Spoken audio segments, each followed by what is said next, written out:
Kung si dating Senador Antonio Trillanes ang tatanungin, ang mga Duterte raw ang nasa likod ng paglantad at pumupondo sa 18 nagpakilalang dating sundalo. Ayon kay Trillanes, mga retired military kasi ang kinukuha para bumuo at mag-aklas para patalsikin ang kasalukuyang administrasyon. Ang pattern raw para iupo si Vice President Sara Duterte. Narito ang aking report. Questionable para kay dating Senator Antonio Trillanes ang kredibilidad ng 18 nagpakilalang Marines kaugnay sa mga umano'y isiniwalat nilang korupsyon laban sa pamahalaan. Git ni Trillanes bilang isang sundalo, tila walang patriotic ang 18 ex-soldiers dahil ang mga Duterte lang umano ang makikinabang sa kanilang mga akusasyon. Sinampahan ni Trillanes sa Department of Justice ng mga kasong kriminal ang naturang mga sundalo, pati si Attorney Levy Baligod, dating Congressman Mike Defensor, at iba pang personalidad dahil sa mga umano'y gawa-gawang kwentong iniuugnay sa investigasyon ng International Criminal Court. Tapos sino yung nag-organisa, sino yung nag-finance, lahat sila, masasabi natin, galing sa Duterte camp. At the proper time, ma-identify sila. Tapos ngayon, andito kayo, sino na kumausap sa inyo? Paano kayo nagkita-kita na ganyan? Di ba? Tapos, ang tanong nga, magkano? Diba? Yun. If you're talking about duty to your country, kasi in-invoke nila kahapon eh. If you're talking about patriotism, tanungin nyo nga yung sarili nyo, marap kayo sa salamin.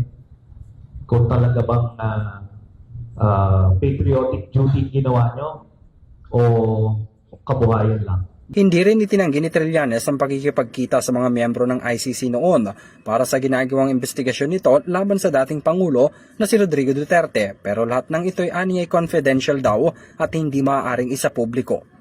Taliwas sa paratang ng mga dating sundalo sa kanya na nakipagkita siya para bigyan ng pera ang mga investigators galing umano sa dating congressman na si Zaldico.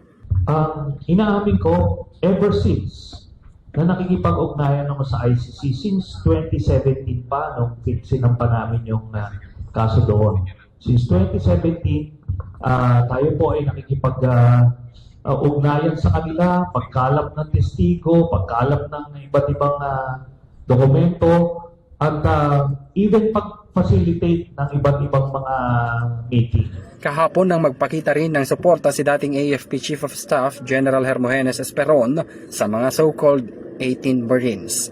Para kay Trillanes, kung pati si Esperon at iba pang mga dating sundalo ang nais nilang mabuo, hindi ito simpleng paglantad kundi isang paraan para manghikayat na patalsikin ang administrasyon. Naniniwala ang dating senador na may pumupondo sa mga dating sundalo at hindi lamang isa dahil ang pattern ng kanilang paglantad at pagsasampa ng mga reklamo ay mauuwi pa rin sa panalo ng mga Duterte. Pagka nagpatalsik nila, uupo si Sara. Pagka naupo siya si Sara before 2028, hindi na matatalo yan sa 2028. Diba? Kasi in place na sila. So ano ngayon na magiging kalakaran?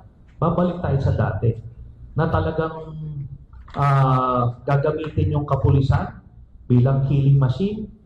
Kundi fearful sila na pagka ang naupo si Sara, unang-una, magiging pro-China ulit yung Pilipinas. At alam nila yung nangyari nung panahon ni Duterte. Pangalawa, alam nila, nararamdaman nila na may diferensya sa pag-iisip si Sara. Para sa Euro TV News, ako si Henry V.